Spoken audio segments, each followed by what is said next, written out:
Let's talk about pages 6 through 7 in page 1131, permutation notation. This is the formula that they give, and we'll talk about that here in just a minute.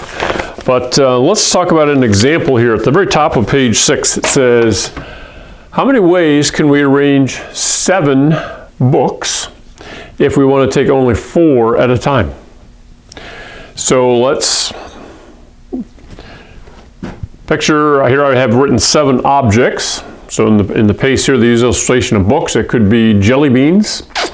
It could be pieces of candy. It could be flowers, but you're going to arrange them in groups of 3 or taken 3 at a time. Assuming you're not eating them, right? You're putting them back and reusing them. All right. So how would we do this? The way we would solve this is we would first say, well, I can start with 7.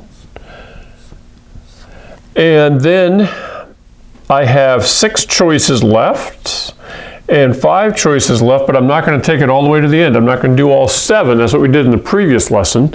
That's called factorial. Here I'm only going to take 3 at a time, so I only have 3 positions available, and I'm only going to take 3. So 7 times 6 times 5. Boom, we're done.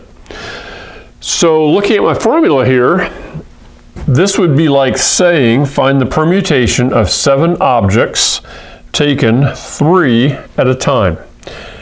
So I'm going to start with 7. So you always start with the number on top, 7 times, and then we do 7 minus 1, which is 6. And then we're going to keep doing it until we end up at n minus r minus 1. Well, what is r minus 1? R in this case is 3. Okay, so 3 minus 1 is 2. So I really am going to end right here with n minus 2. So 7 minus 2 is 5. Boom.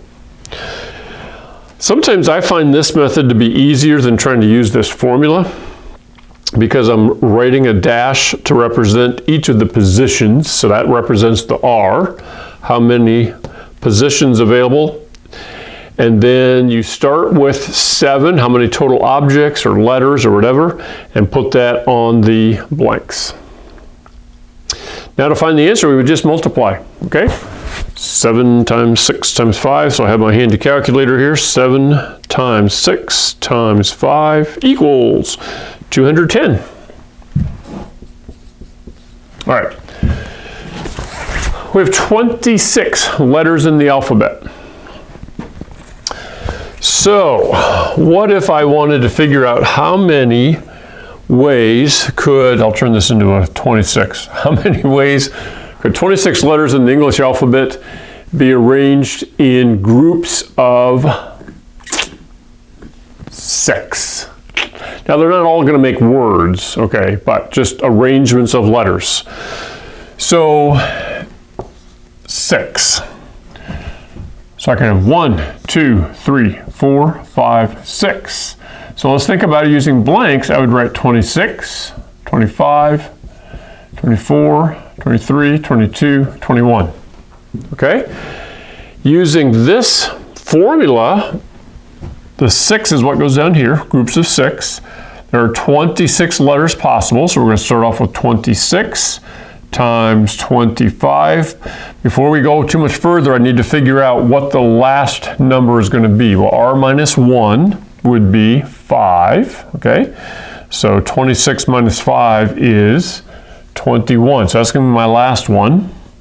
24, 23, 22, 21. So this is the mathematician, fancy-dandy way of doing it using a formula. Woo-hoo. But I think most students are going to find it easier to think of how many positions, okay? Set up your little template and then start with the first number and then decrease it by 1, decrease it, okay? And then to find the answer, just get out your calculator and pretty fast, okay? Pretty easy. All right, let me look here at the pictures on the problems on page 7. We talked about like 1, 2, 3, 4, how to set that up and solve it. And 5, 6, 7, 8, 9, they're all very similar to this. Looks like a story problem, but you're just trying to pick out two numbers. How many groups do we have? How many ways can they be arranged? And then how many total objects do we need to arrange? This always amazes me. Let's say I have 15 students in my learning center. And I should have talked about this in the last lesson. If I have 15 students in my learning center and I want to arrange a seating chart to put all the students in their offices, okay? Think about how many 15 factorial is. You do the math. That seems like a lot of seating charts. But then I always laugh when I think, okay, well, wait a minute. I want to make sure I don't have, this student sitting by this student, and this student already sat in this office last quarter, so he needs to sit in a different office. And she doesn't get along too well with her sister, so I don't want to put them together. Even though there's like thousands of possibilities, by the time I go to do my seating chart, it feels like there's only like a dozen choices that I'm having to choose from. But we'll actually talk about that a little bit in the next lesson.